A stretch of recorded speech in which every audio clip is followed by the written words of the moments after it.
today I actually had my first case on the beach of like being properly charged by a seal.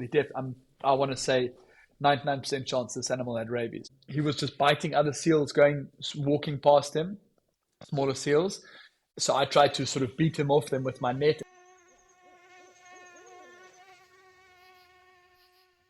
Hello and welcome to another episode of The Wild Dispatch. I'm Robin and I'm back with more skills and stories from the wild. We have, as usual, another amazing wild guest today, Naude Dreyer, which we'll cover that in the episode that we jump to in a second, but a little tricky pronouncing that name, but Naude Dreyer is a Namibian. He is a passionate lover of wildlife. He's a conservationist. But first, a little bit of housekeeping.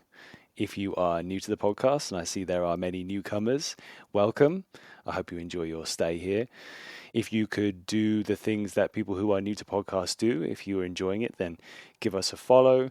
Set to auto downloads. That's helpful. If you are off in the boonies and you need something to listen to, then that will be a good way to make sure that you are with entertainment, other than the nature itself, of course, which is an argument we could all make. If you are a returning guest, then welcome back. It's lovely to have you here. It would be fantastic if you could leave a good review. Currently, there is an impeccable rating at the moment, so I'm proud to say it would be wonderful if we can keep that in good condition. Even share this podcast with a friend, someone who you think would enjoy the kind of content that we like to talk about, the conversations we like to have every single week, month, year. I don't know where I'm going with that one. So, on to today's episode. I'm really excited that I managed to get this guest today. This is another podcast from Namibia, which is, once again, actually we had someone from Namibia before, just a few weeks ago. But Namibia, for those who don't know, if you didn't hear the last episode, is a country which is just to the north and west of South Africa. So it is right down at the bottom kind of area of the African continent. It's also right on the coast.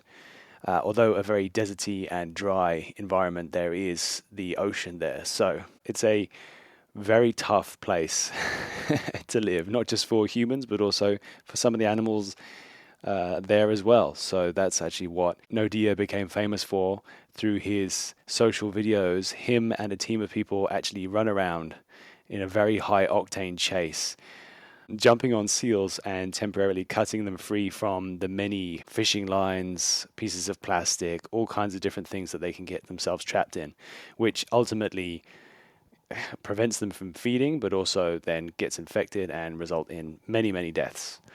So Naude is doing some fantastic work. He's got a lot of great stories. I'm excited to share them with you today. I'm going to put a bunch of links down in the show notes. You can go and check out more of his stuff and see some of the incredible videos that he has. I think he actually puts a GoPro in his mouth as he's chasing down these sometimes rabid creatures. So that's quite enough waffling from me. Here's Naude.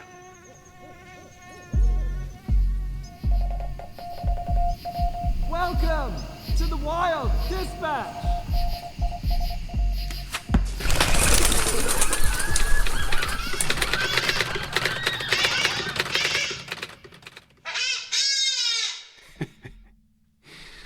Okay, so I want to make sure I'm pronouncing your name correctly. I'm going to give it my best shot now. Naude, is that right? That is really good. Well done. It is. I've heard 500 variations of it. Naude that was really good. Well done. Naude Dreyer. You can see the South African connection on your side, yes. Okay, yeah. Well, I had to check. That's the thing. I'm cheating. I've got to admit, I'm cheating. Well, thanks for sharing your time with us today. I wanted to actually ask you. We'll do like a bit more of an intro in a second, but we were just chatting, and it sounds like you've been up since 4 a.m. Your time, which I think is equivalent to being awake for over 15 hours now. So what have you been doing today? You said it was a crazy day. Yeah, we went up to Cape Cross. So Cape Cross is probably one of the biggest single seal colonies in the world. Anything today, I'd say there's probably about 180,000 seals out there. We try and get there every 2 weeks. It's a bit, I mean, it's like over a 2 hour drive up the coast, quite a remote area.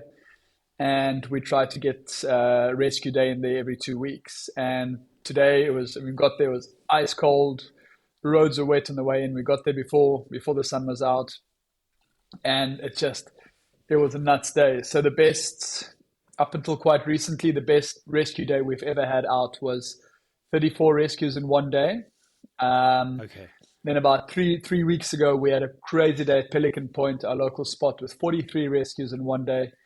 And today we got 60. It was just nuts. It was just like, we couldn't turn our backs without seeing an entangled seal. We were just literally like, each guy's running with 2 nets. So you fill up one net, fill up the other net, and then you've got a free hand, just grab another seal. It was just chaos. It was. That sounds Man. Absolutely wild.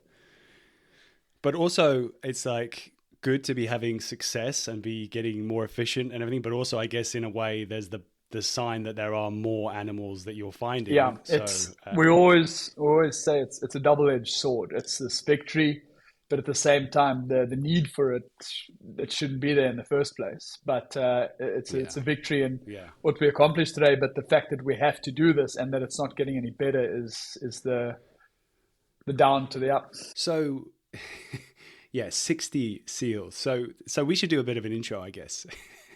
The things I have here, and please jump in and correct me if any of this is wrong, Nadia. You are a conservationist, obviously a wilderness lover. You have worked as a kayak guide and you continue to do that as well. You're also the founder of Ocean Conservation Namibia. And the thing which I guess you're most famous for is your Instagram and your social that you put out, which shows these absolutely ripping wild videos. I think head cam, chest cam, GoPro situation, chasing these packs of seals that some of them are unfortunately entangled in all kinds of plastics, fishing, discarded materials and all that kind of stuff. Also got here, you're an ultra runner, which I think, if that's correct, that's something I'd love to talk to you about at some point. Yeah. So does that sound about right? Up until very recently, kayak guide. That's how I got into the seal work in the first place. My wife and I've just very recently sold our kayaking company, which we've been running for the last 14 years. And just going out kayaking with seals and just to basically, it's been an amazing journey, but right now we just want to focus all our attention on Ocean Conservation Namibia, our non-profit organization.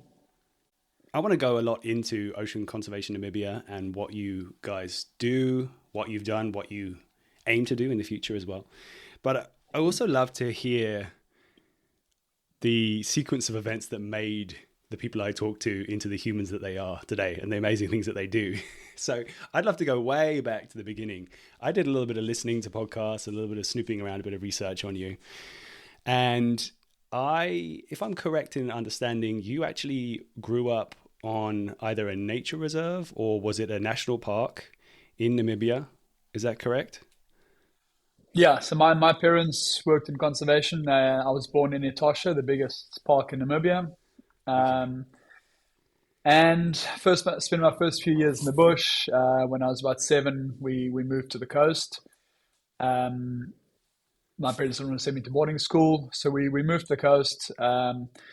And my dad was in restaurants and things. Then he got into fishing. He was a commercial, like artisanal fisherman, basically.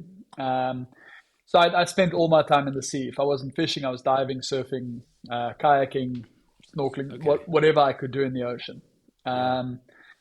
And this and my dad sort of started doing tours on the water, and he became the call guy for stranded whales, turtles, anything like that. And I just sort of accompanied him on all these things, and sort of started taking over that position.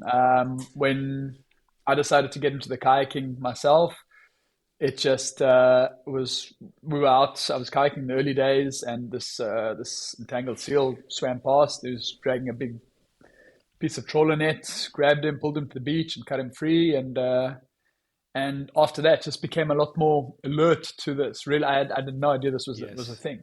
And it's one of those things. The more you look for them, the more you'll find. You can look at a big group of seals and not see a thing, but if you go and specifically look for entangled animals, you're going to find them. And the more I looked, the more I would find. And it was always just sort of jumping off the kayaks, no tools, nothing. Just I'd run with a paddle and a towel and a little pocket knife, and sort of try and grab the seal by its hind flipper, try and pin it down with a towel, with a paddle, then throw the towel over its head, and I got bitten to shreds. And I was just really, and yeah, but this became an obsession. I spent the kayaking was just the kayaking tours were a reason for me to go out there, and this was developed by about 2018, 2019. I was catching 100, 150 seals a year. So, quick question in my mind. So then, while you were doing your kayaking tours, were you ever out there seeing seals and suddenly like, hang on, guys, I'm just giving you the tour, but I'm just going to run after this seal a second and wrestle it and and set it free from its entanglements?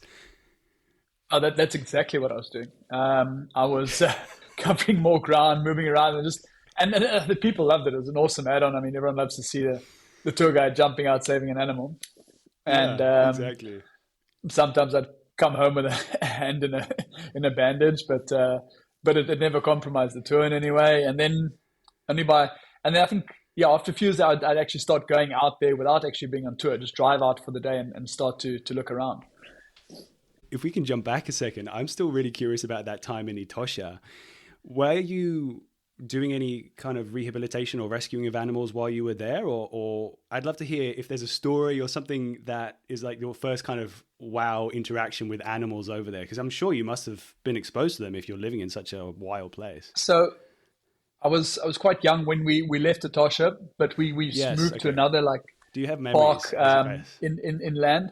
Not in Etosha, but we stayed on a pretty much a reserve after that. And okay, I have memories of, we had a springbok and an ostrich sort of living in our garden at one stage that also just came in.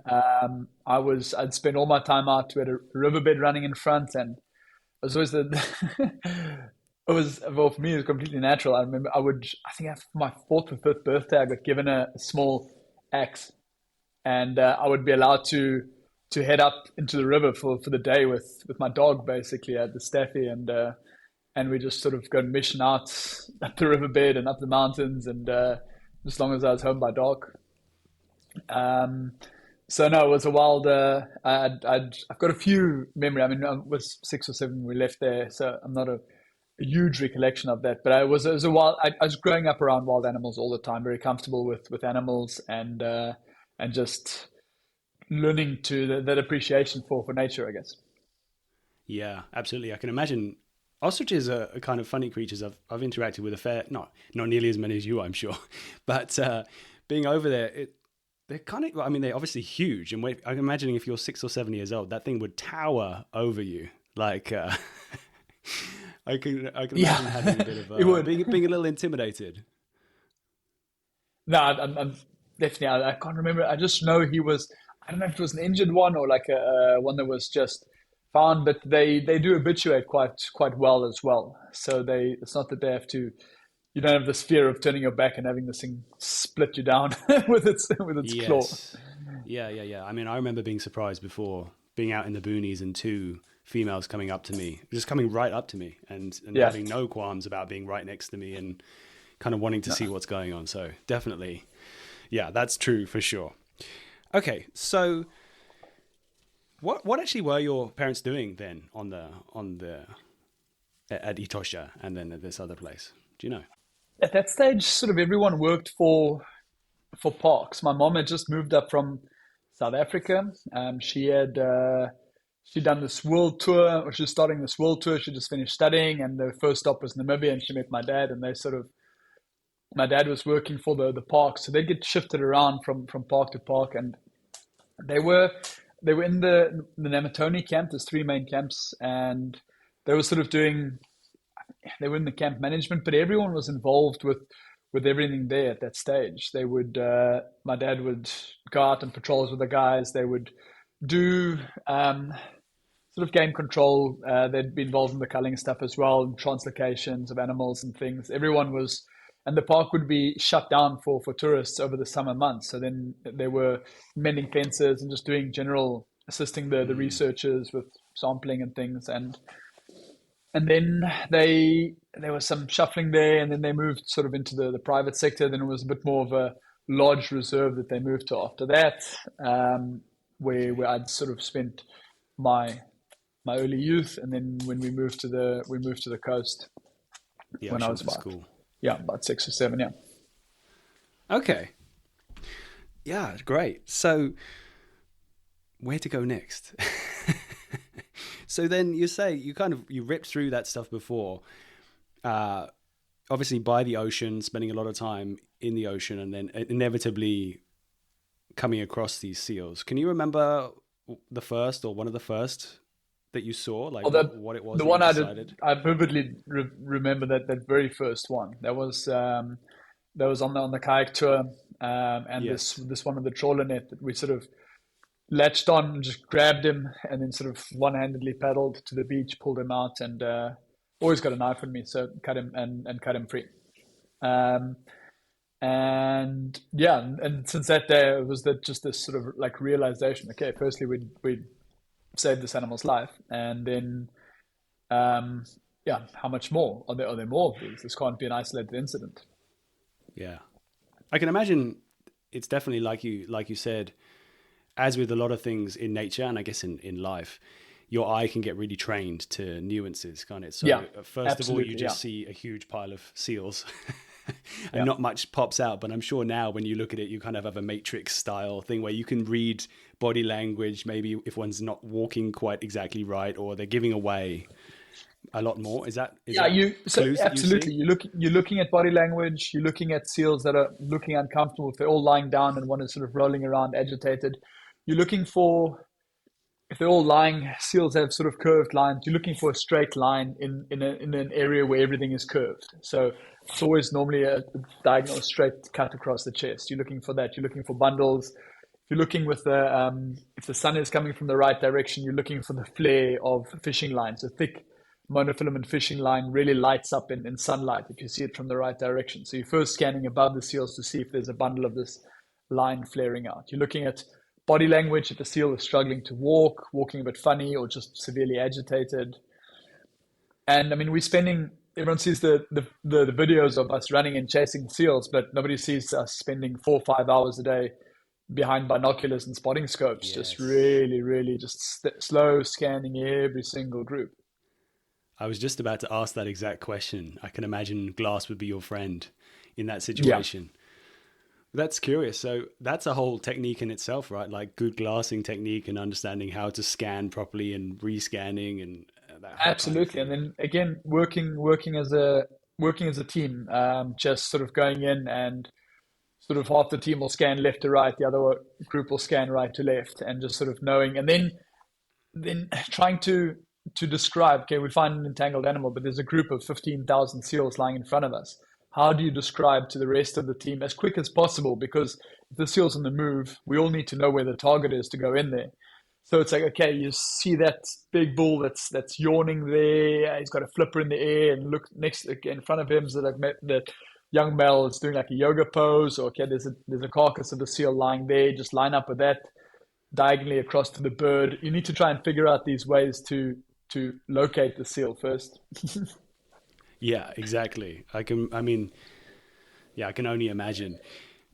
Do you, I'm curious then, do you guys have some kind of sponsorship or setup with an optics company? Because I can imagine that's a pretty great story for an optics company to share. No, we don't actually. At the moment, we're using all assortment. So most of us, while we're actually running in that, we're all using Vortex binoculars. Yeah, okay.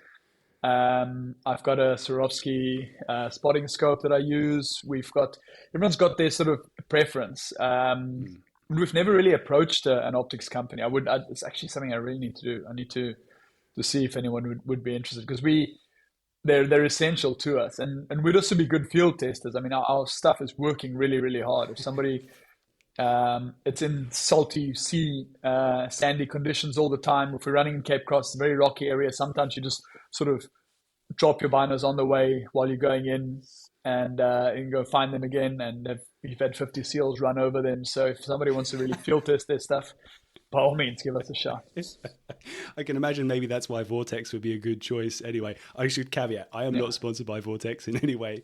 Okay. I would maybe like to be in the future, but their lifetime warranty that they have, and they're very good. They just change stuff. No, they do. I've actually literally just broken my first pen in two. Look, and this is like 4 hard years on them, and they've had so much salt in them. But I didn't actually realize they've got a lifetime warranty. I'm gonna see if I can claim in on that. Oh, they do. Yeah. We won't go into the details of that, but let's talk about it afterwards, because it could be a long nuanced. Okay, so you're talking about looking at 6,000 or 16,000 seals. What's the environment like? Obviously it's coastal, but tell me about the area that you're in. Are you in? Is it Walvis Bay? Is that the area? Yeah. So we're based where you do a lot of the stuff, or is there's a few different points? We're based in Walvis Bay. So the Pelican Point colony is our sort of like home patch. It's about a half an hour's drive. It's on the tip of this big peninsula on the other side of the bay. And there's normally anything between about 50 and 80,000 seals out there. We'll try and get out there 3 times a week. It's all sandy beach. Some of it, like the inside of the bay, is nice and calm. The outside can get quite rough and a lot more exposed to weather, surf, and things like that. So on the inside, we can launch kayaks and do like approaches from the water side as well. But on the outside, it's all slow crawls on the beach or running in from behind. Then further up the coast, we've got Cape Cross, which is some sandy beach, but quite rocky. And then we try and do 2 or 3 trips up a year up into the Skeleton Coast. So that's another. I mean, there you like the northern colony we hit is like 500 kilometers from the closest town. It's wild up there. It's really, really smoothed off rocks. I mean, from thousands of years of seals lying on them and wearing them down. Big waves, and and seal poo is like oil. It just makes everything so slippery. So we fall our asses off there, and it gets really hairy doing rescues up there. You've got a smile on your face, but like, I mean, I guess you have to in that situation, because I can imagine it's absolute chaos. Everything's going wrong. You're potentially getting bitten as well. And it stinks so bad. Like, you just, like, I come home, I need to take my clothes off. My wife makes me undress basically in the garden. My clothes go straight into the laundry. I smell like an old dead seal. Okay, so tell me about some of the technology that you've developed to help, because you've said about how it was when you were at the beginning and you were kind of jimmy rigging with a towel and a knife that you just happened to have on you. But your technology or your approach to capturing seals has become quite a bit more advanced now, hasn't it? Oh, absolutely. We look like G.I. Joes when we run in there now. So the game changer for us came in 2019 after I'd started putting some of my videos online. In the beginning, I got approached by a guy doing similar work for NOAA. He works in San Miguel Island and the Catalinas, catching seals, doing similar work there. And he sent me one of their old rescue nets. And this net was just an absolute game changer. Suddenly we could catch much bigger seals and do everything a lot safer. So we started improvising. We modified our nets are still being made in Seattle.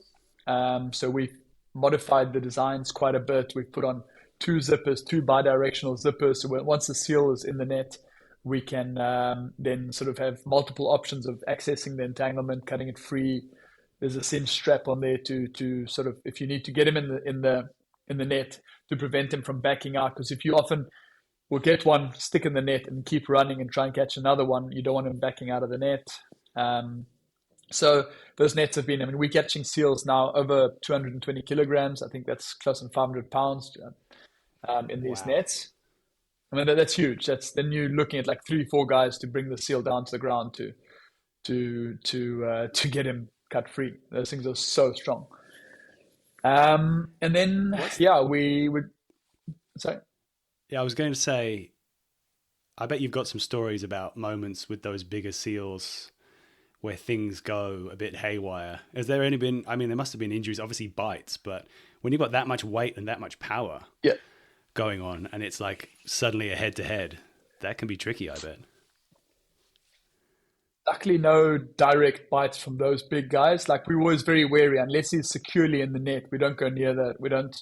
Once he's in the net, our nets are built in a funnel shape, so his head is secure in the bottom. He can't open his mouth, and that's quite intentional. But even once on there, like, if you get this guy just rears up, like, we've got videos of guys just being chucked in the air like rag dolls. This thing is like a horse. And we've also then standing on the beach, like, you're one guy alone. One of these, if you're on like an angled beach and this guy's at speed, like, he just plows right through the net. Like, you don't even slow him down. You need to get him on flat ground, and you need like 2 nets to really sort of corner him in, and then it's rodeo. You'll see on one of my videos, it's literally like me holding onto a net like I'm skiing, and I'm filming my feet, and I'm just like dragging my feet in the ground like I'm water skiing. They're so strong. That's got to be some serious adrenaline in moments like that. That's for It sure. is. It's a drug. It really is. It's just keep coming back for that. So, I guess one thing that's good to actually figure out. So you said that there's a lot of seals in the areas that you're going to, but how many are actually in Namibia? Is it like an abundant place with a lot of seals, or is it just, I mean, what's the kind of general overview of the population and kind of what's going on there? So the last counts, the estimates between about 1.5 and 1.6 million seals in Namibia.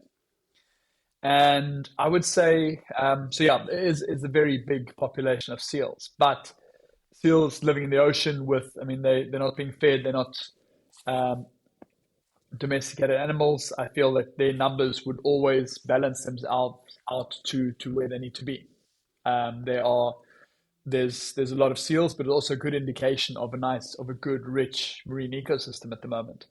So we haven't had, you'll see when we go into Benguela Nino years, where you sort of the currents and the temperatures are a bit thrown off, and there's some big variables, and the fish that they're depending on don't come in on time. We do get these big die-offs. You'll get 100 or 200,000 seals dying off, and this is just I do believe our seals are on their carrying capacity. They're on a fine line, so they are quite sensitive then to big changes. You'll get a bit of a die-off, and then you just get, again, stronger animals breeding in, staying in, and then recuperating, reestablishing themselves back to where they need to be. Okay. It's interesting you're saying about carrying capacity and the stability. There's often, like, some different opinions about managing populations, and I'm curious maybe if you could give a bit of outline of that as well. I mean, I think that's actually a bit of income for Namibia. Is that right? I think that's what you said in a previous podcast. It's a very controversial thing out here at the moment. So, look, I'm not against. I'm all for sustainable utilization of resources. I cannot be critical to the seal harvest and be fine with harvesting springbok, kudu, antelope, anything in the bush. It's not. If it is done, but again, it needs to be done in a sustainable way. At the moment, what is happening? So, firstly, the fur market has dropped out completely. There's a quota given out, a total allowable catch given out every year of 80,000 pups and 6,000 bulls. Now, the pups were just being used for their furs, and the EU blocked the import of furs in 2015, so that pup market has dropped out completely. The bulls are still targeted, and they are targeted almost exclusively, pretty much exclusively, for their penises, which are being sent to the east. Oh, wow. So it is an Eastern controlled market. The factory is Chinese owned, and there's a small basic Namibian labor force, but most of that money is leaving the country straight away. Now, on top of that, so by just taking out the key bulls, they're working almost exclusively at Cape Cross. They're shooting out all the alpha males in the group. The seals have quite a strict harem structure when they breed. You've got one male, a big dominant male, like a beachmaster, we call them, and he'll have 30 or 40 females in his harem, and he will then try and mate with all of them. They will give birth, and they will be receptive to mate for about a week after birth. So in that week, he won't even have a chance. He'll fight. So they can only be at this sort of level for about 2 years, and they're worn out. They die after that. So he will just fight himself to the end, but he will control his females and make sure that the other males don't come in. So you've got a strict breeding structure out there. Now, all these alpha males are being taken out of the mix completely. So you go in there now, and it's just a free for all. We see much younger bulls doing the mating. We see just carnage in there. Females getting bitten, pups getting bitten. It is we go and weigh the pups in each group every year. And Cape Cross, I do believe, is sitting now with compromised genetics. You've got much smaller bulls doing the breeding there. So this needs to be, the harvest needs to be based on proper research, not on economic demand. And that is my big criticism to all of this. Yeah, I can imagine as well that the environment you're describing, if there's a lot more conflict and it's a lot less stable, as in there's not just a few big boss guys controlling everything, that is going to stress animals and mean that they're not absolutely as well, right? And they're not going to grow as well. Yeah, you've got guys also going in there with minimal training. You've got animals injured, getting so that the bulls are being shot. They really small caliber weapons. They're using 22s, and they a lot of them are not being killed. Yeah, a lot of them are not being killed. They're going into the water and dying in the water. We see them washing up on the beach later. It's extremely stressful in the bigger picture for those groups. We don't do any rescues during this period because we see these animals are just, the whole colony is just completely on edge. It's chaos then. How long is the season for? So it used to be from the time when they would start targeting the pups before the first molt. But they're not really targeting the pups anymore. So now the season has to end officially by the end of November, end of October, because that's when breeding season starts. And so it's normally only from mid-September that the bulls start coming in. They'll start coming in September, mid-September, start building up their harems. They'll start fighting with the other bulls and basically establishing themselves on the beach, getting ready for breeding season about 6 to 8 weeks out. So September, October, and then by November the breeding season starts. Okay, so I guess I got two questions in my mind. Is the meat being used for anything? I mean, obviously the penises are being harvested for value to the east, and the pups are being used for fur, but there's a lot of meat that's being is it being used? That is the big issue now. There is not. They've tried so hard. They can't establish a market for this. They're not. They've tried everything. They've looked into animal food. They've tried promoting it for local food. Some people eat it, but not really. It doesn't really have a good reputation. A lot of that meat is just going to waste. They are making omega oil capsules with the seals, but I mean, you're also looking at a top predator in the marine chain, so there is also issues with mercury, lead, and things like that in there. Sort of, non-organic pollutants that are just built up that you do find in top predators in the ocean. So they are working on it. There's a proposal for a huge factory trying to do, but again, they're struggling to value add on the seals. Okay, yeah, that sounds tricky. So are you with OCN? Are you guys working to try and help modify that in some capacity? I'm guessing with the extra momentum you've gained through social presence, you might be able to have more of those kinds of conversations. At the moment, so what we're trying to do is just bring in data. We're trying to show the effects of the way things are being done currently on the greater seal population, on welfare issues, on population issues, on the size of the pups, and that's where we're coming in. There's a massive data gap in Namibia in seals in general, so we're just trying to fill that in. We've got a full-time scientist on board, and we are trying to get into studies, just looking at this, looking at comparing the seals in these groups that are harvested to other groups, looking at at what the differences are, and then also looking at we also need to look at the human factor with. So there are studies that we're not our studies, but that we are involved in, looking at non-organic pollutants, things like that in the seals, just to see what the effects actually would be on humans, if this would be if this is feasible in the first place to actually be consuming seals. Yes, I know far north seals are consumed, but I don't know. It's a very general statement. You probably know much more about this, but there are parts. Yeah, I know. Look, in those Denmark sort of and Norway and in the First Nation regions, yes, big time, and those people. But remember, Namibia's got no traditional coastal communities because we've got no rivers flowing along our coastline except the northern and the southern border. So there's never been fresh water. So you don't really have any ancient like fishing ocean culture here at all. It's always been inland. You've had some bushman people, sort of semi-nomadic people coming, foraging maybe on dead seals on the beach, but there's been enough other fish and things. Those northern cultures, I mean, they've got access to maybe some seals, some whales and things, and that was their entire food supply. Those people live on basically a 99% fat and protein diet.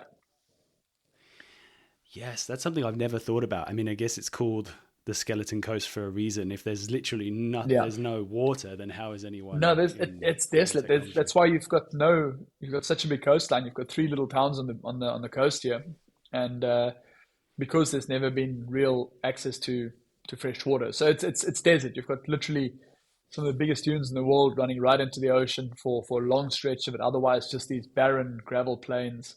And yes, the skeleton coast is aptly named. If you rocked up, if you got shipwrecked and you ended up on the beach, you're like, yeah, and you're like, shit, now what? What do I eat? What do I drink? How do I survive?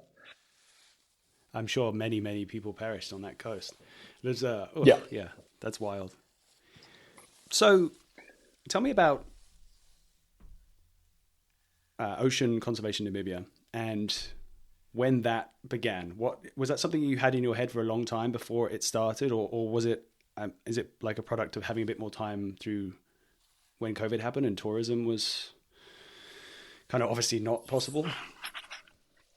Yeah, a bit of everything actually. So we had so I was starting to get a little bit of traction online on my Instagram account, really sort of 2018, 2019. And a couple of the videos took off really nicely. And we just decided, okay, wow, let's, my wife's really smart with this. I was happy to this, but I was starting to get people wanting to help us out with donations and things. And my wife is German. We don't just take money for nothing like this. We've got to make everything official. And we also realized, like, okay, we've actually got quite a reach. We've got people sort of listening to what we have to say. Why don't we use this as a platform to actually start advocating on the impacts of marine pollution on wildlife and marine conservation issues? So we decided, let's do this. Let's start a nonprofit aimed at ocean conservation. There's a lot of amazing conservation initiatives in Namibia, but all terrestrial, very little sort of marine themed or focusing on the ocean in particular. So we started proceedings to get a trust established, and then COVID hit. A friend of mine came to visit. He was stuck here. Well, he came for like 2 weeks in February, and basically he couldn't fly out for another 8 months. So tourism came to a grinding halt. We had nothing else to do, so we just went out and caught seals every day. We really sort of honed our skills there on seal rescues. It's Tony, he's still part of the team. And we decided, okay, well, listen, how are we going to actually get this reach going out there? So we decided, okay, let's learn how to YouTube, and started learning how to do really basic editing, and just starting to put out a bit of content every day. And quite soon, one of our sort of videos really took off on YouTube. And suddenly we were in it. Our donation platforms were up. We were getting enough to sustain the organization. We could get a car. We could get some decent equipment, and like this was born. So it's grown a lot since then. Now we've got a full-time rescue team. There's 4 of us. We've got a social media guy. We've got a full-time scientist slash education officer. We're doing a lot of education outreach. We are helping create like syllabus or putting marine conservation into a syllabus. We are involved in quite a few scientific projects and studies as well. We're trying to basically, and it's not just on the focus is not on the seals. The seals are like our trick to get people into the door to listen to the bigger picture. Yeah. Okay, the seals is the show. Yeah. So what other animals are you sort of focusing on then? I guess if maybe your attention was always on other animals as well, but now that you have more capacity, more people. We've just done some specialized training as well on whale disentanglements. We've actually dealt with a couple of whale entangled whales before, which we sort of jump in the water and cut them free, and they don't like that. Really? It's not how it's supposed to be done. No, I mean, not the whales, the health and safety. Maybe luckily we don't have health and safety standards for things like that. So we just, but apparently that's not the way to do it. So we've done the proper training now. I think it's still not going to stop us when that's the best way. We've got our own boat now. And we've dealt with a few dolphin and whale strandings. We've had a couple of turtles wash up. We've taken a big interest in penguins now as well. We've built our own little penguin rehab center. I mean, the African penguin has just been listed as critically endangered. Oh, really? So they are drastically low at the moment. Around 10,000 breeding pairs left in the wild. And there's a few that rock up on our shores every year. So we basically bring them in. If they come here where we live, they're out of range. They do rock up here, but they are out of range. They're going to be tired. They're going to be emaciated. We're going to fatten them up and get them healthy enough, and then get them to the south of the country to where there are some established colonies.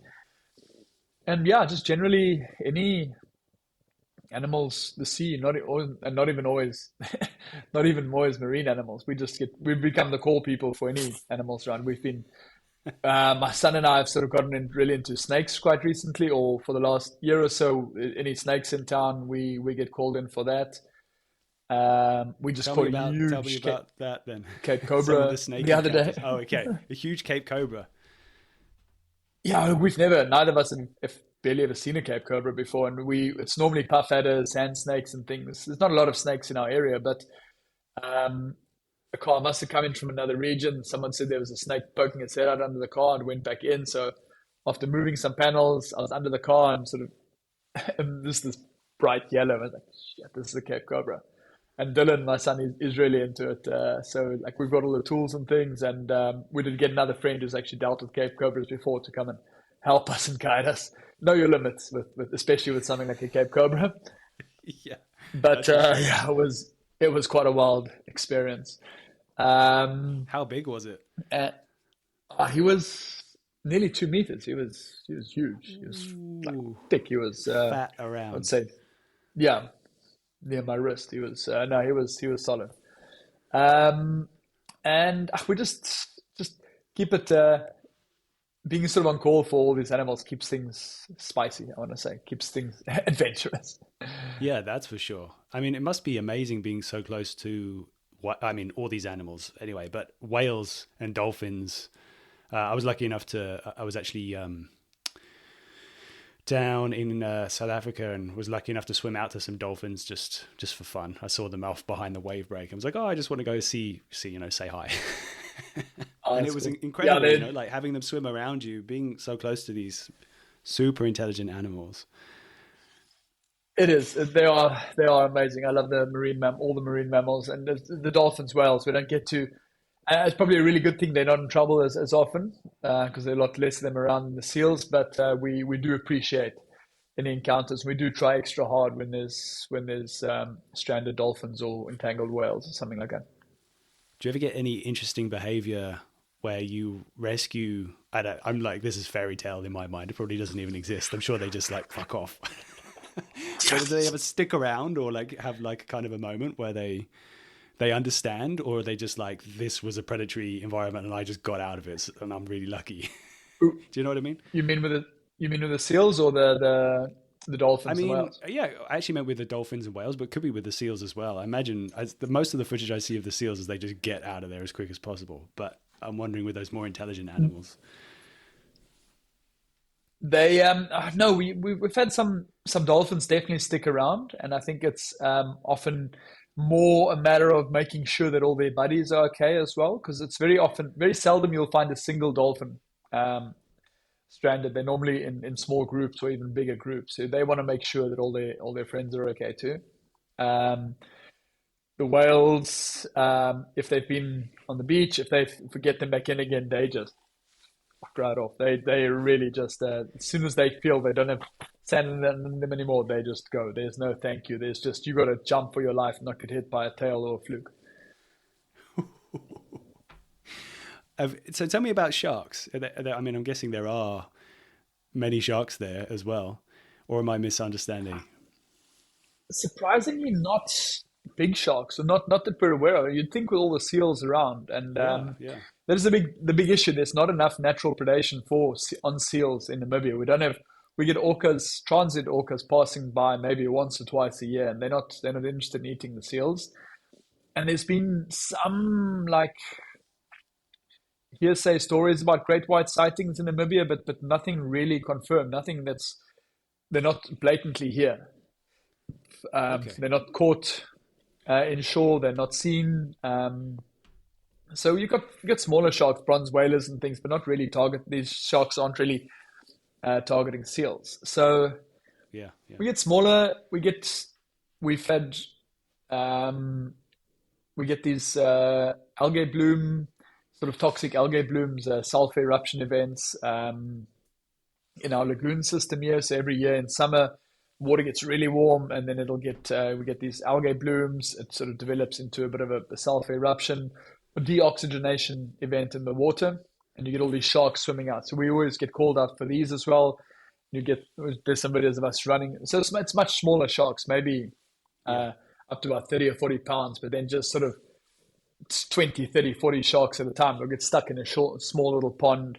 If it's really bad in the whole lagoon, then we'll sort of shuttle them onto the back of my pickup, fill up, cover them with wet towels, race them out to the beach on the outside, on the other side, offload them there, race back again. And otherwise, it's just a matter of dragging them over the sandbar back into deeper water again. But that's the most extent that we get the sharks. It's a lot simpler. Because in my mind, for some reason, I was imagining that there's like some very big hungry sharks in the area with all the seals. So I was thinking you'd be extra having to keep an eye on things as well. If you're in the water, coming out of the water, chasing seals, and it's that kind of perfect moment for something to pounce.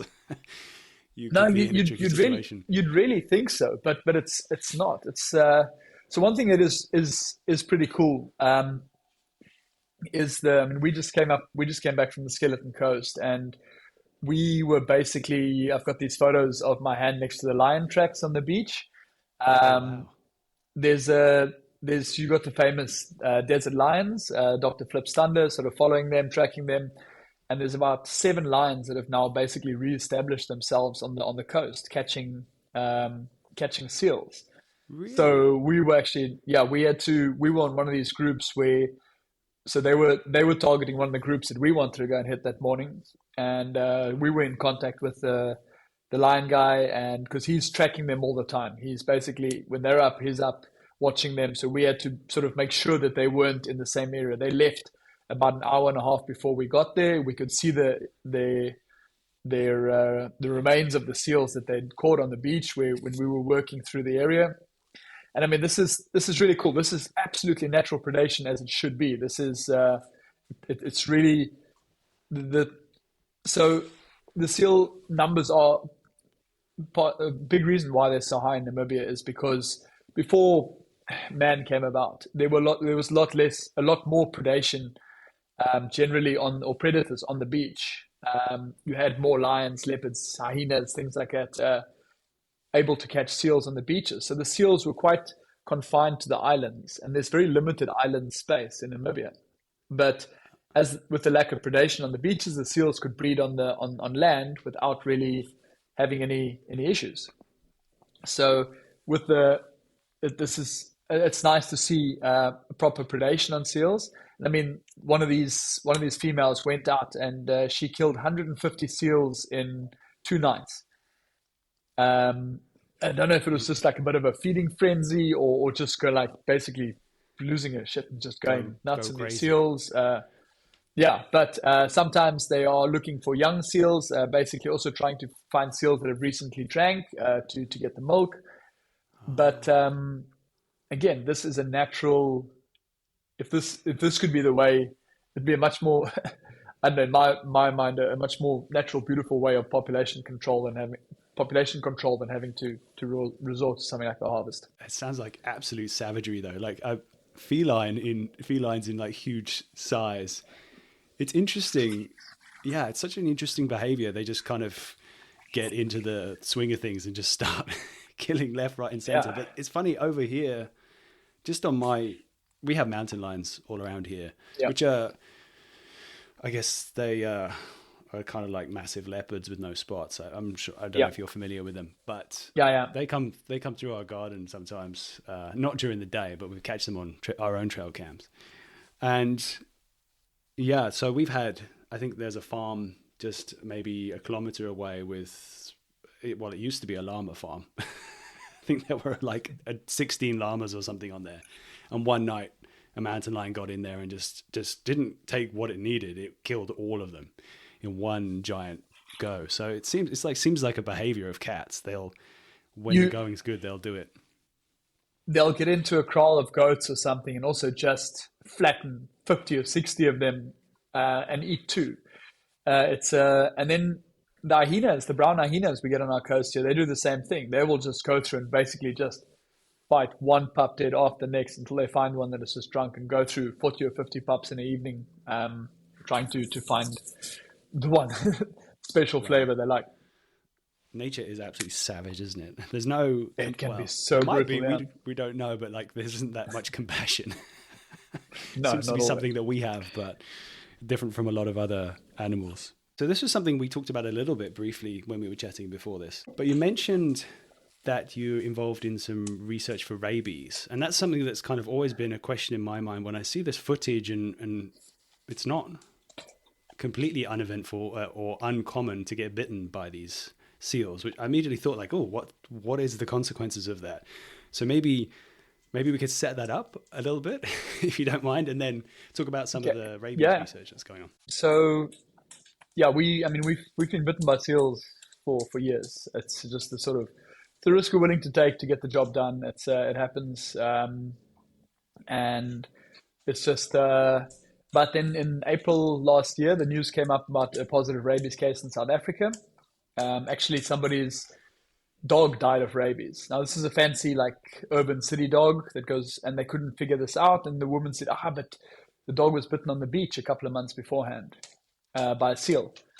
So they're like, okay. So they tracked that, and then they thought, okay, maybe there's a link to that. Because there had been a lot of seals dying, showing aggressive behavior, but this was all being blamed on domoic acid. So this comes from, it's a toxic algae.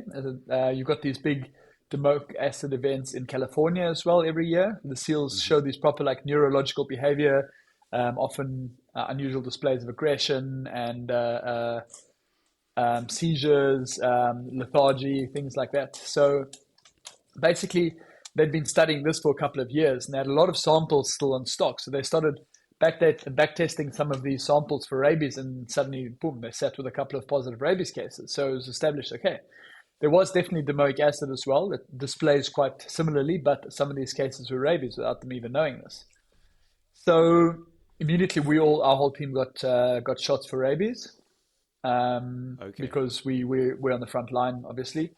The seals that we are getting bitten by are during rescues, though. It's normally collateral to a rescue. It's not active, aggressive seals coming to bite us. It's during a rescue, sort of losing a grip, the seal turns around, bites you, or maybe while you're busy, another pup running past grabs you and just bites you on the ankle while he's running past. Seals are not aggressive animals. They're not coming out to bite you. They are defending themselves like most animals would. And you restrain any animal, he's going to do what he can to get out of there. Yeah. So rabies is today. I actually had my first case on the beach of like being properly charged by a seal. I want to say 99% chance this animal had rabies. He came at us, and I literally had to. He was just biting other seals walking past him, smaller seals, and so I tried to sort of beat him off them with my net, and this thing just laid into my net, and then he came at me, and I just kept sort of the net between us, trying to steer him away from the other animals. And yeah, it's scary because we've had one positive case in Namibia now, and seen a couple of suspicious animals, and there's no reason it shouldn't be here. There's cross-border movement of the seals all the time. Seals don't have passports; they don't care, and we're sharing the same seal population with South Africa, so there's no reason that shouldn't be here. We just have a lot less capacity for testing and for research on rabies here, so that's why we haven't had as many positive cases show up. I'm curious then, you said you got jabs before. I didn't realize, I thought that it was a thing that you had to, I clearly know nothing about this, but I thought rabies was a thing. It's like if you get bitten, then you have to go through a series of jabs afterwards. But there is actually like a preemptive thing that you can take as well. You do get so basically, it delays that urgency of getting your post-prophylaxis protocol. So I've had that before. I got bitten by a bat years ago in a rabies area, and I was told immediately, listen, I need to get my jab. So you need to try and get that sort of within 12 hours kind of thing. You want to get your jabs. If you've had your shots, it buys you a bit of time. You build up titers in your body, and it buys you time. And I want to say, look, it's a very treatable disease if it's treated immediately, as quick as possible. But I mean, we're often working in very remote areas. It could take us a day and a half, 2 days to get back to a hospital or clinic to get shots. So for this reason, and so around here now, everyone in South Africa as well, anyone who's got direct contact with seals is just encouraged to get jabs, just to minimize that risk. Yeah. I guess it's not probably cheap either to get those jabs after, right? Like I think a rabies shot in the US is very expensive afterwards. They are quite expensive, and it's also it's 3 shots in the ass, 4 shots in the ass, and they really burn. And it used to be like directly into your stomach years ago. They used to just nail it straight into your stomach. That's changed at least, but you rather just get the preemptive shots and then just get your titers tested every couple of years. Okay. So you may have covered this already, but you mentioned before when you were talking to me that you were doing something, I think it was last week maybe, you were doing some specific days trying to collect stuff for rabies. So what were you doing then? Basically we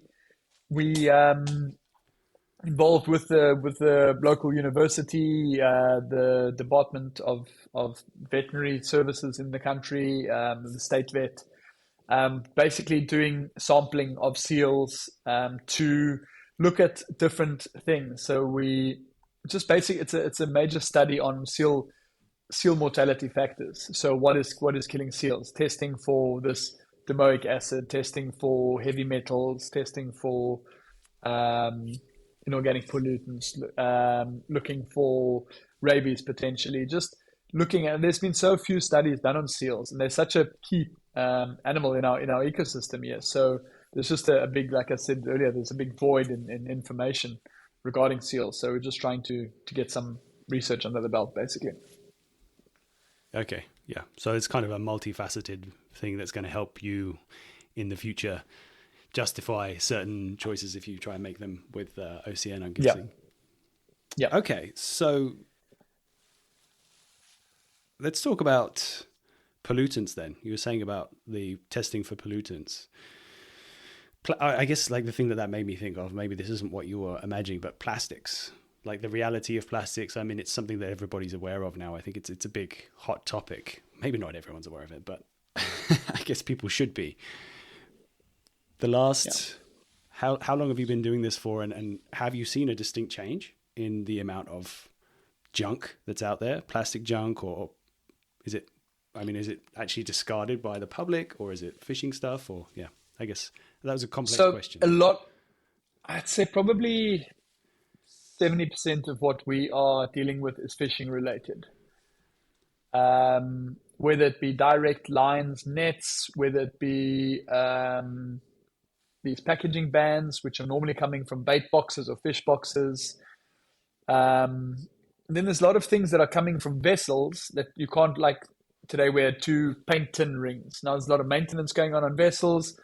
You don't know if that's a fishing boat or just a general shipping boat, what it is. We had a seal the other day, his mouth, he had a Coke can, like a slight half rusted Coke can stuck over his muzzle.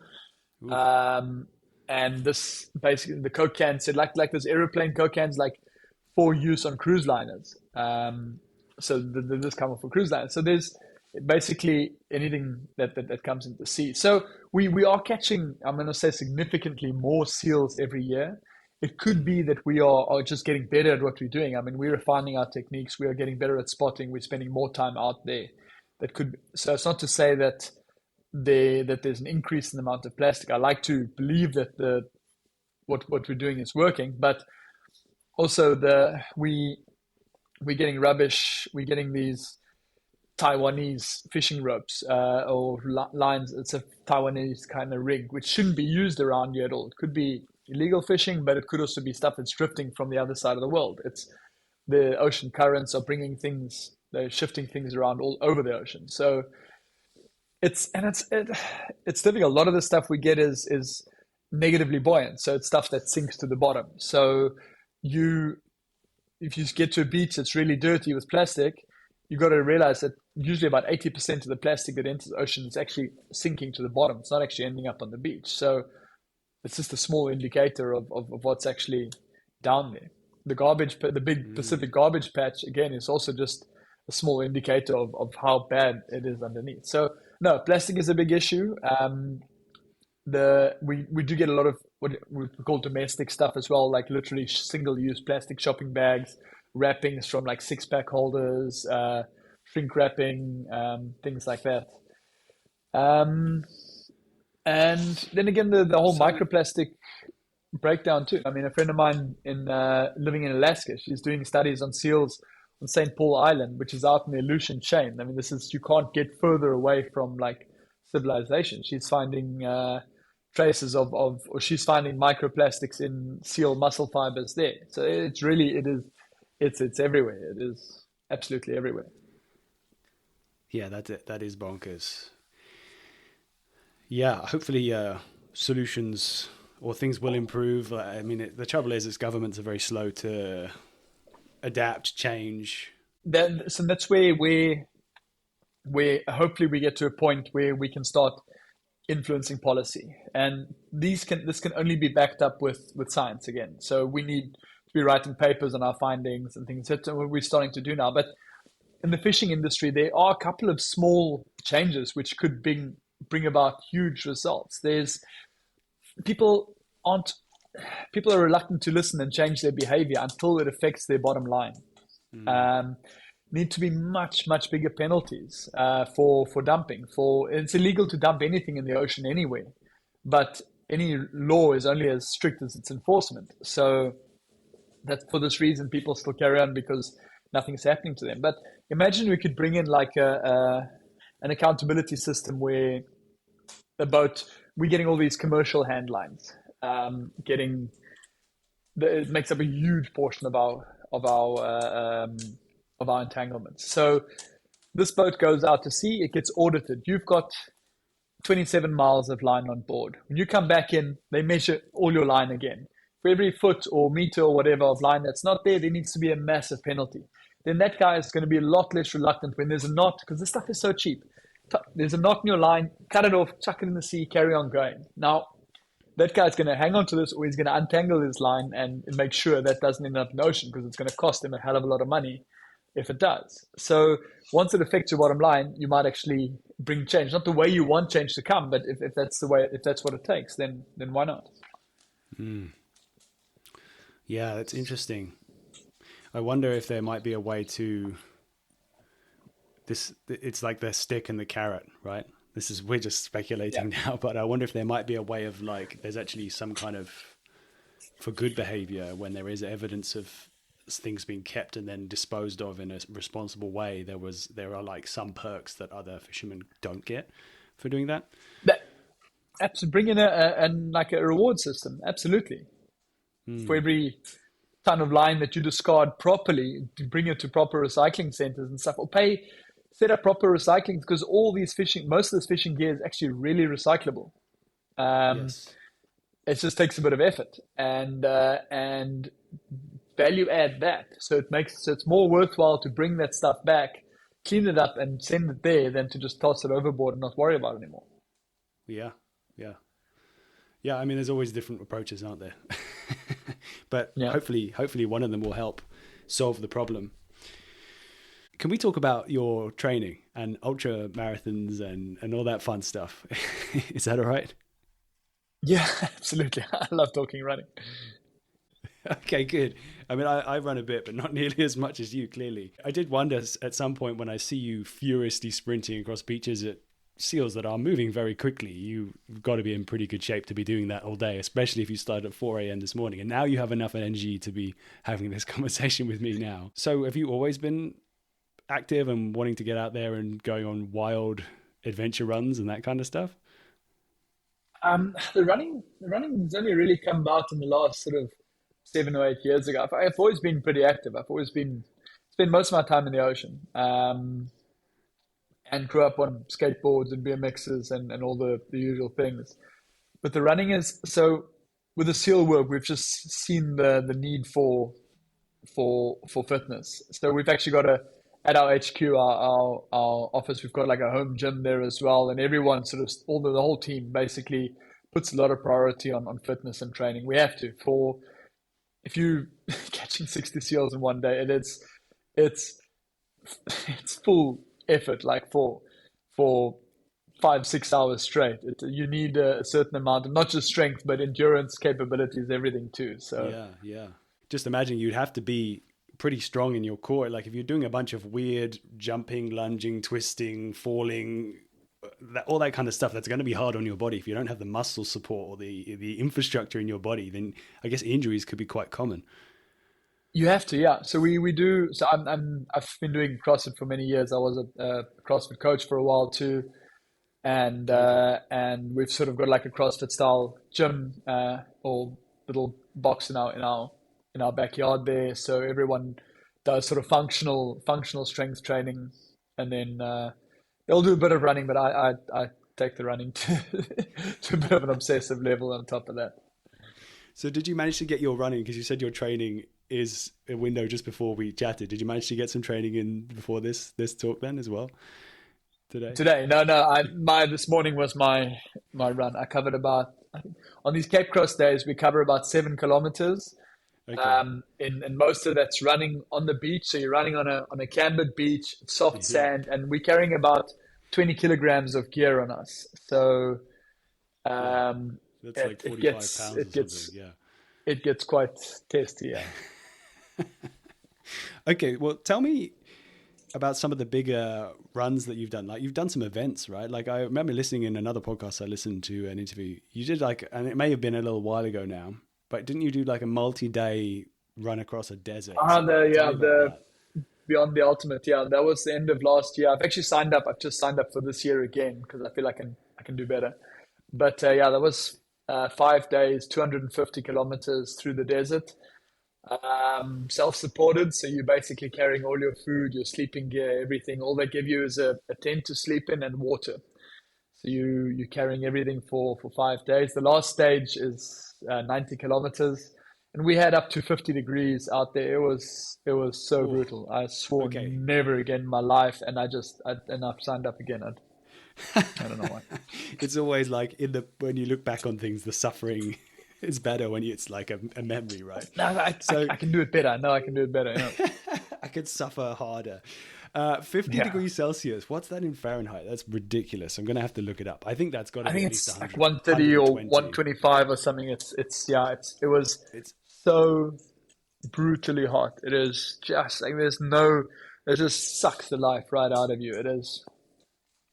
Oh man. And you're going through so much water and you're just sort of squirting yourself. Like I got one bottle, like a liter for drinking and a liter just for splashing myself. And it's like an aircon in the sense of just within like 10 minutes, you can soak yourself after a checkpoint, and in 10 minutes, you're just bone dry and sweating yourself to death again. Oh, it sounds like you're a glutton for punishment. That's for sure. But you're putting that punishment to good use. I'm actually going to, I just got my US visa. I'm running New York Marathon this year. Okay. For the New York Marine Mammal Rescue Center charity. I got a charity entry there, so I'm That's quite great. excited about that too. Yeah. Are you going to do, I'm sure you can connect with a few people over there as well, and that'll be a quite good meeting of minds. Yeah, they're doing some really cool work there, and I hope to get a little like presentation in there and just meet some. I love meeting up. I love dealing with other similar organizations. They're doing awesome work with seals and turtles and things too, and going to check out what they're actually up to there and doing some collaboration stuff with them. Yeah, great. So, OCN, what's the plans in the kind of near future, and then long term? Where do you want to be? What do you dream is this whole thing's going to look like? What are you going to achieve? Obviously, the super idealistic dream is that we don't have to do the work anymore because it's not necessary. But that is again just very idealistic. No, we've built up a special set of skills by now in what we're doing. I like to think we're quite specialized in these SEAL rescues. A lot of other organizations, what we got today, 60 SEALs, like it might take a few years to catch that many SEALs in these places. So they don't get the exposure. So we've started bringing in other teams from other countries to come and get some training in with us, learning how to use our equipment. I got some guys coming in from Australia next week actually to come and work here. They're dealing with a very similar kind of species of seal, and just again getting some exposure into to getting some more numbers, getting some proper like hands-on experience in doing this kind of work. We're hoping to do some outreach. I really want to get to Russia. There's a huge colony out there with a lot of entangled seals. Then there's a small team. They're doing amazing work, but I'd really love to get in there. I want to get to Alaska. I want to get to Uruguay. But besides that, so we want to help other organizations that are dealing with similar kind of things. And then we're expanding our fights on other things now. We're tackling like other environmental issues like marine phosphate, like seabed mining, marine phosphate mining. It's just potentially so destructive. There's a lot of talk about this happening in Namibia. There's What does that look like? an onset. Sorry to interrupt. Marine So phosphate basically, mining. it's basically dredging up the seabed. There's very rich phosphate deposits just below the surface of the seabed. So you've got basically fish nursery areas that get dredged up, and they pulling out these phosphates. So you're creating massive sediment plumes in the water stream. We've got a strong current here, so these sediment plumes move through these fish nursery areas. You've got a lot of old heavy metals in this, cadmium, uranium, things like this in the sediment that can then moves through the water column. And it's basically, this has never been done anywhere before. They've applied in countries like Australia and New Zealand and that, but they've all been shut down. So they come to countries like Namibia where things are a little bit more relaxed, where offering the right amount of money to the right people might make things happen. And Namibia would essentially be a guinea pig. But then you open up a 25-year license to something like this. There's a very small chance no ill can come of it, but you don't know. There could be such detrimental environmental or effects, but you don't know. So why should we be the guinea pigs here? On top of that, they're bringing in, they want to bring salmon farming into Namibia, the sort of open pen salmon farming, and that as well. It just comes with so many issues. So there's a lot of other topics outside of the direct wildlife that we're trying to cast light and just bring some attention to. That's great. Yeah, I like your expression for using the seals to get in the door, and then there's so many things that could do with your attention. I'm curious, are you going Exactly. to, I mean, you've got a team and you've got a whole unit that are focusing on seals where you are, but do you have any plans to expand and create more teams across? I mean, like there's far more seals and far more colonies, I'm guessing, in along the Namibian coast. They are, but most of them are in very, very inaccessible areas. So they're in very like in the diamond areas, in deep within the parks. It wouldn't really Hmm. it wouldn't really help to have more teams actually. Maybe maybe a bigger team in the future, but again, it's you start for the areas we can reach. I feel like we're actually coping quite well at the moment. It's just knowing like I'd love to get up into Angola. There's a huge colony in Angola as well, and there's nobody doing anything up there, and there would be and then there's much more unregulated fishing, and then there's sort of no control on dumping and things there. So I've heard a lot of reports, but again, logistically, to get up and operate Yeah. doing what we're doing in Angola would be wild. Yeah, that would be definitely challenging. So something that's kind Yeah. of, as we're talking, I mean, you're so animated and you've got so many great stories and experiences and I mean, fantastic achievements and goals as well.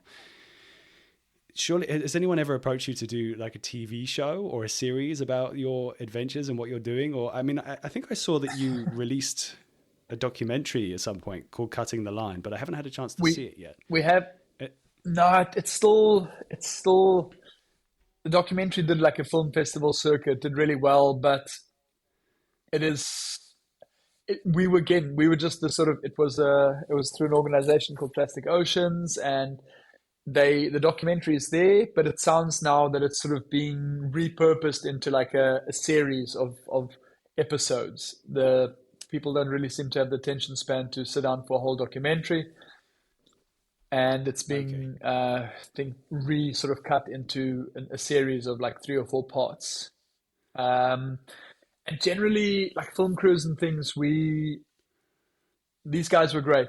Filming with Alan and Will, they were really cool. They just literally flies on the wall, followed us around, and let us do our thing completely. But we are not big fans of having film crews around generally, because as soon as somebody tells us, okay, listen, stand here, or like just wait before you run in, we need to get the mic set up and that, then we get very rude actually, because we got a job Yeah. at hand. We're not there for them. We're there for the seals, and somebody gets in the way there. So we're quite reluctant to bring in film crews. We've got a very tight little crew that are working together, and we Yeah. we've got a very well oiled. We're a very well oiled machine out there. And as soon as you bring someone into the camera or something, it starts to disrupt things, and it just we're not. So Yes. yeah, there has been a few requests, but it really needs to be something that really stands out to us to sort Mm. of go ahead with it, I guess. It's kind of like the way I feel about some of the adventures out in the wilderness that I do. It's like if you have someone filming, they need to know exactly what they're doing. They need to understand the animals. They need to not be Yes, crunching around the absolutely, yeah, wilderness, messing everything up. If you don't have like someone who's educated and really has been yes, not at one, but like very, very comfortable in nature, then they're going to yes, be a liability, right, in that kind of environment. So I guess that's a very, very rare thing for you to have people who have the yeah, skills to capture in the way that they yeah. need to, but also know how to not mess up everything. No, and as soon as somebody says, okay, they've got a sound guy and two camera people, and like I love the one man crews basically, just and they just say go, we'll figure that out later. We can patch in some sound later or something, and we use my because we always got the cameras. They're happy to use my POV stuff. I'm really happy with that. But yeah, Yeah, it's as soon as perfect. the crew gets more than about two people, we get a bit antsy. Yeah. Drones probably mess up everything as well if they're pretty loud. So would that scare? Because if you're doing some stalking, you're trying to stalk these animals, then you can't really. But I guess when chase is happening, have you thought about using drones? We have a drone and we've used it before, but the so we thought, okay, cool, we're gonna try and find entangled seals with drones, but Mm. the seals lying on the beach are so dense. It's like going over a herd of zebra trying to find a zebra with an entanglement with a drone. You really have to stop and focus in on every single one. It's nice for review later, maybe take an aerial shot and then zoom in and look. and also the seals are very sensitive to the sounds of the drones. They do not like, you bring a drone under about 10 meters and they just freak out. They don't like it at all. So no, they have their place. They bring in a cool angle for video, but we're not completely sold on them. Although we've got a guy coming next week. This guy from Australia. He has done part of his PhD. He's written this amazing software. He uses infrared drones he flies them over groups of seals, and he's got AI software that finds entangled seals, because often these entanglements are like raw infections. And so these obviously show up as hotspots. So he does these like grids over the seals, and he's got this really cool technology. So he's going to try and test some of that out here and teach us how to do that as well. So we're quite excited about that. Yeah, that sounds amazing. I think we should wrap up now. Naude, thank you so much for your time and sharing all of your stories today. I guess there's one thing is, if you could give anyone some advice or how they could like do things a little differently that would impact you directly or make the ocean better, I guess don't chuck stuff. Don't chuck your fishing line in the ocean might be a good tip. Yeah. But yeah, is there anything that you think a way to kind of motivate people? Yeah, exactly. Like you said, I'm sure a lot of people listening that do a lot of fishing in that, like at all costs, if you can bring that piece of fishing line home, do that. If you go to the beach, come home with more than you took with you. Can't always rely on everybody else to take their rubbish home. And just be mindful. Like, just remember, anything, especially if you're on the ocean, anything that can form a loop can form an entanglement. It's not just seals. Seals are lucky because they can bring us ashore and we can help them. But in the ocean, you've got turtles, dolphins, whales, fish, birds, a lot of animals that aren't coming back to the beach, so that are exposed to these entanglements. So anything that can form a loop, if it's not within your capacity to take it home, at least just cut it so it can't be a secondary threat in the ocean. And then just be mindful about your use of plastic. Plastic is way too accessible, way too cheap, and it should be taxed to how it made it. And there should be more. In this day and age, there should be more emphasis on looking at alternative products to plastic. They're doing amazing stuff with kelp and things like this. That there should be more alternatives out there right now. That's for sure. Well, hopefully the ball continues to roll faster and faster with that, as people speak out. Fingers crossed. Okay, so how can people follow you, find you, and if they want to donate to your cause as well, how can people do all that stuff? It's just through our website. It's pretty simple. You Google Ocean Conservation Namibia, you're going to find us. We're on all the socials as well. We put out videos daily on YouTube. We're quite everyone says that things are getting so repetitive, but no, we just like to show that it's a daily problem. It's always there. Like we're showing the same kind of videos because it is a constant issue out there. So you can keep up to date with what we're doing on all our socials. And yeah, there are links to donations under our videos on YouTube as well, on the website. And just honestly, like, it's such a cliche thing, but a like and a share does just go a long way as well. If it's not in your capacity to donate, it's really not an issue. A like and a share goes a long way too. Yeah, absolutely, man. Well, I'll put links down in the show notes so it's easy for everyone to just click through if they want to look more and support in whatever way they can. Thank you for your time today, Naude. That was Robin, amazing. Thanks so much for having me. It's been a really cool chat. All right, well, if there's some new developments, I'd love to get you back at some point. Yeah. Until that time, man, keep going with the good fight. Yeah, thanks, man.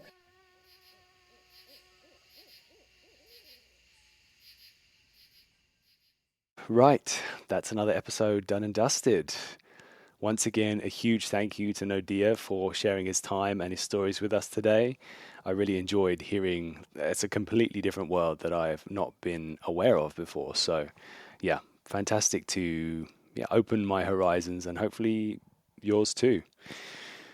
Naude did suggest a bunch of helpful links just at the end of this episode, so I have put all those down in the show notes. Jump over there, check it out, and enjoy the spectacle that he puts on. And also, if you can, give him some money. Yeah, give him some support in any way possible, whether it's through a follow, a share, or actually sending him some jingle, some cash, so that he can keep taking care of animals and the environments that we love. I should also say thank you to everyone who's listening. If you're still here, then I'm going to take that as a small victory. It's probably a good moment then to ask if you could leave a good review, if you could share this with someone who you think would also enjoy the episode or the podcast in general, then by all means, it would be a great help. And it goes a long way to expand the reach of this podcast, which means I get to have more amazing conversations with people like Naude. Okay, I think that's everything I can think of for now. There's probably something else I'm supposed to say, but I've forgotten it by now. So I'm going to stop waffling. Thanks for listening, and until next time. Welcome to the Wild Dispatch.